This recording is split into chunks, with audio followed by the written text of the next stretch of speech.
da Andrea Pesoncini, Project Manager dell'Istituto di Idraulica danese, che ci parla dell'Accordo Verde per Venezia, un progetto innovativo per coniugare accessibilità nautica e vincoli ambientali. Prego. Grazie, ringrazio ovviamente dell'invito, l'ordine degli ingegneri. Come diceva il Presidente, io rappresento DHI, Danish Hydraulic Institute, che guida un raggruppamento di imprese che è risultato affidatario da parte dell'autorità di sistema, dell'autorità sistema portuale, di uno studio sulla accessibilità e sugli effetti della navigazione lungo il canale Malamocco-Marghera, nell'ambito di un programma, di un progetto finanziato cosiddetto dalla Commissione Europea, Channeling the Green Deal for Venice. Del canale Malamocco-Marghera abbiamo sentito parlare molto anche nei due interventi che mi hanno preceduto, che giustamente hanno sottolineato come il canale sia sede di legittimi interessi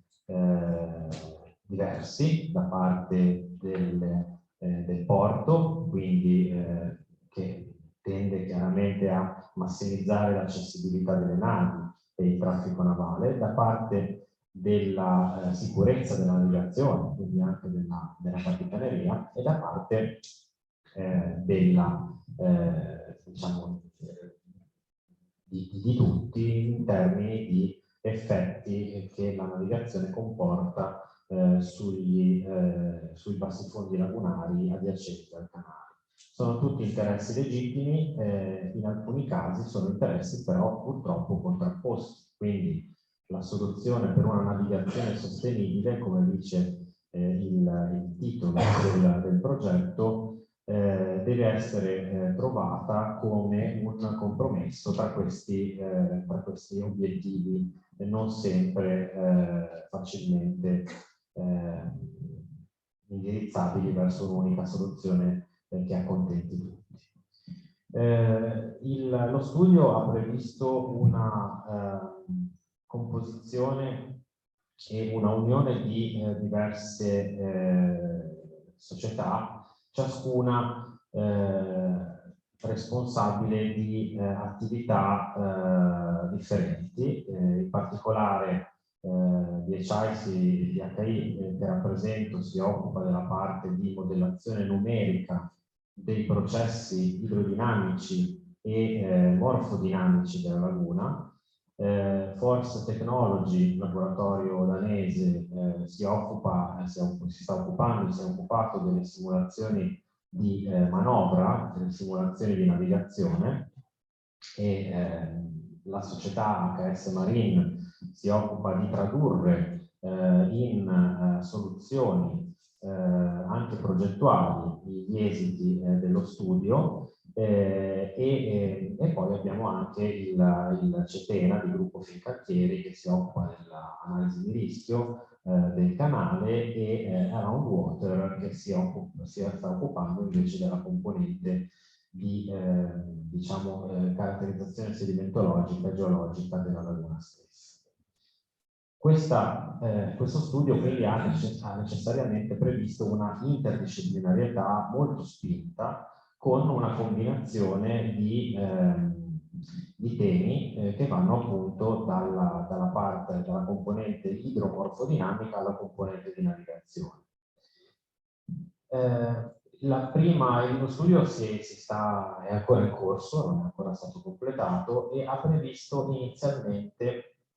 una costituzione di una base di condizioni meteo-marine all'interno della laguna che potesse fare rappresentative, sufficientemente rappresentative, che potesse fare la base per tutte le analisi successive. Questa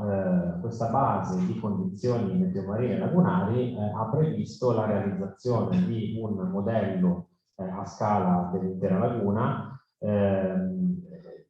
che attraverso la riproduzione delle condizioni di vento, marea per un anno storico rappresentativo, di cui si avevano sufficienti misure per poter tarare anche questi modelli. Come vedete, quando parlo di taratura, parlo di una calibrazione dei modelli numerici, in modo tale che i risultati dei modelli siano quanto più vicini possibili alle misure. Questo è un esempio di sovrapposizione dei dati modellati rispetto ai dati osservati in un periodo dell'anno preso a riferimento per la base meteo-marina. Questo modello di laguna è appunto stato girare per un intero anno, che è usato come base di condizioni, di una serie di condizioni di vento, di scenari di vento, marea, corrente naturalmente e onda, per in primis le simulazioni di navigazione. Le simulazioni di navigazione prevedono necessariamente una base di condizioni di vento, di corrente e di onda entro cui la nave, nei vari scenari considerati, deve poter navigare. Le simulazioni di navigazione fatte presso il laboratorio di Force Technology hanno previsto lo sviluppo di un sistema di visualizzazione tridimensionale per rappresentare quanto più possibile fedelmente lo scenario che dalla plancia della nave il comandante si trova ad avere navigando lungo il canale Malamocco-Marghera, e queste simulazioni, che si sono susseguite dalla primavera scorsa fino a ottobre e proseguiranno anche nei prossimi mesi, hanno previsto la rappresentazione, la simulazione di diverse tipologie di navi che oggi navigano attraverso il canale Malamocco-Marghera, non soltanto quindi le navi Ro-Ro e container, ma anche, come recentemente è emerso, che ovviamente a seguito anche della legge di 2 anni fa, le navi da crociera che percorrono oggi il canale Malamocco-Marghera. Gli obiettivi di queste simulazioni di navigazione sono duplici. Da un lato, capire effettivamente quali sono i punti critici del canale rispetto alla sicurezza della navigazione, e dall'altro definire quali sono le condizioni critiche e limite dal punto di vista invece delle forzanti meteo-marine, quindi quali sono le condizioni di vento, di onda e di corrente che possono mettere in crisi la sicurezza della navigazione. Accanto naturalmente alla componente di modellazione della navigazione, che ha un suo percorso, contemporaneamente si è sviluppata anche la componente modellistica degli effetti del passaggio delle navi in termini di produzione di onde, di cosiddette onde di dislocamento, che sono quelle che emergevano molto bene dall'ultima foto che ha fatto vedere l'ingegnere Campostrini del passaggio della nave da crociera. Cioè, le navi al loro passaggio, in virtù del fatto che la sezione attuale del canale Malamocco-Marghera è per molti tratti, diciamo da San Leonardo fino a Marghera, molto stretta rispetto alle dimensioni relative della nave, determina uno spostamento di massa, quella che viene in gergo definita onda di dislocamento, che si propaga ai bordi del canale verso le casse di colmata da un lato e verso la laguna centrale dall'altro. Questa onda di dislocamento è in grado di determinare, oltre a una variazione repentina del livello del mare, anche la generazione di forti correnti che drenano sostanzialmente al passaggio della nave una parte del sedimento superficiale del bassofondo lagunare e, come abbiamo visto dagli interventi precedenti, vanno a depositarsi da un lato all'interno del canale Malamocco-Marghera e successivamente poi attraverso i flussi lungo il canale anche a uscire dalla laguna. Anche questo modello tridimensionale ad alta risoluzione, perché questo è necessario per poter rappresentare in dettaglio questi fenomeni, è stato oggetto di una approfondita calibrazione grazie alle campagne di misura messe a disposizione dal CNR, prese tra l'agosto del 2019 e il febbraio del 2020, campagne di misura proprio prese in termini di variazione di livello al passaggio delle navi, e anche grazie a una campagna di misura dedicata effettuata nel maggio del 2022 nell'ambito invece in questo caso proprio del progetto in corso. Il modello quindi per poter essere considerato credibile è stato calibrato, quindi ha riprodotto una serie di passaggi di nave e gli effetti in termini di variazione di livello, come vedete nell'immagine a cui sto puntando, variazione di livello al passaggio della nave stessa. Gli eventi, o meglio, i passaggi della nave che sono stati usati per la calibrazione del modello naturalmente sono passaggi limitati. Quello che poi è interessante è naturalmente estrapolare anche gli effetti di alcuni passaggi invece in termini di intero traffico navale rappresentativo per un anno. E qui l'operazione che è stata fatta è attraverso una analisi di dettaglio del traffico navale di un anno rappresentativo del porto di Venezia, una classificazione sostanzialmente in navi tipo dell'intero traffico e quindi una riproduzione di tutto quello che è l'effetto del passaggio delle navi in termini di frequenza di passaggio di navi tipo che differenziate sia come dimensioni che come tipologia di scafo. Le caratteristiche di erodibilità del fondale, che per la laguna di Venezia sono molto importanti, sono state derivate attraverso anche la collaborazione con il professor Contolan, derivate da una rielaborazione dei dati pregressi e di numerosi studi che per fortuna si hanno a disposizione per poter dettagliare anche al meglio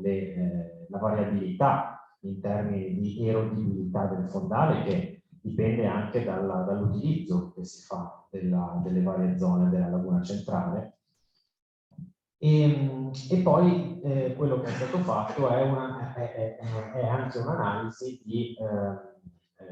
valutazione di quali fossero effettivamente i fenomeni più importanti legati al passaggio della nave in termini di effetti sull'erosione dei fondali dei bassifondi adiacenti. Il passaggio della nave non determina solo il fenomeno che ho descritto prima, cioè l'onda di dislocamento determinata proprio da questo spostamento di massa al passaggio della nave. Il passaggio della nave ha anche effetti in termini di generazione di onde, le cosiddette in gergo onde di Kelvin, che al passaggio della prua della nave sono onde divergenti che vanno a impattare anch'esse i fondali adiacenti, e poi c'è anche l'effetto che comunque è stato investigato della propulsione, perché anche le eliche delle navi naturalmente sono una possibile fonte di movimentazione dei sedimenti. Ecco, questa analisi, la faccio breve, ha determinato comunque una conclusione che si può riassumere in l'effetto delle onde di dislocamento è di gran lunga, almeno un ordine di grandezza superiore rispetto a quello delle onde generate, cosiddette Kelvin waves,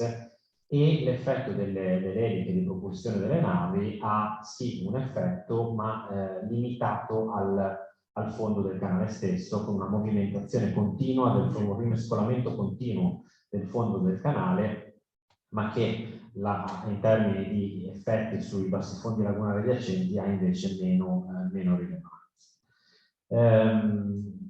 La calibrazione del modello non è stata effettuata soltanto in termini di effetto sulla variazione di livello determinata dal passaggio della nave con le misure, ma anche a un passo successivo in termini di concentrazione di sedimenti che si verifica al passaggio della nave stessa. Anche in questo caso la calibrazione è stata possibile grazie a una messa a disposizione di campagne di misura di torbidità al passaggio delle navi e anche alla rielaborazione della, per fortuna, grande mole di pubblicazioni e di lavori pregressi che sono stati effettuati nella laguna centrale di Venezia. Quello che si sta, diciamo, su cui si sta lavorando è, una volta consolidato lo stato attuale, quindi una volta consolidata consolidata quantificazione degli effetti del passaggio delle navi, è una valutazione di possibili strategie di mitigazione. Non vado nel dettaglio perché queste valutazioni sono proprio in corso e i risultati sono preliminari, ma di fatto si può sostanzialmente concludere che queste strategie di mitigazione non possono che comportare un mix di strategie gestionali dell'ambito di navigazione, per esempio variazioni di velocità della navigazione, ove ovviamente possibile e ove questo non impatti sulla sicurezza della navigazione, e di soluzioni più strutturali, anche ovviamente prendendo spunto dal lavoro del piano morfologico. Teniamo presente che la ricostruzione delle barene ai lati del canale, che hanno citato nei due interventi che mi hanno preceduto, ha un effetto sicuramente importante sulla mitigazione degli effetti del passaggio delle navi, ma anche effetti, come diceva Gian Campostrini, sulla modifica e limitazione del fetch libero, quindi della lunghezza libera su cui il vento può soffiare e generare le onde che, al di là del passaggio delle navi, che è stato il focus del mio intervento, ma ovviamente noi ricordiamo che la risospensione dei sedimenti nei bassi fondi lagunari, come è stato ampiamente illustrato precedentemente, è strettamente collegata anche agli eventi di tempesta che ci sono nella laguna e alla risospensione dovuta al frangimento e al passaggio delle onde sui bassi fondi lagunari. E vi ringrazio.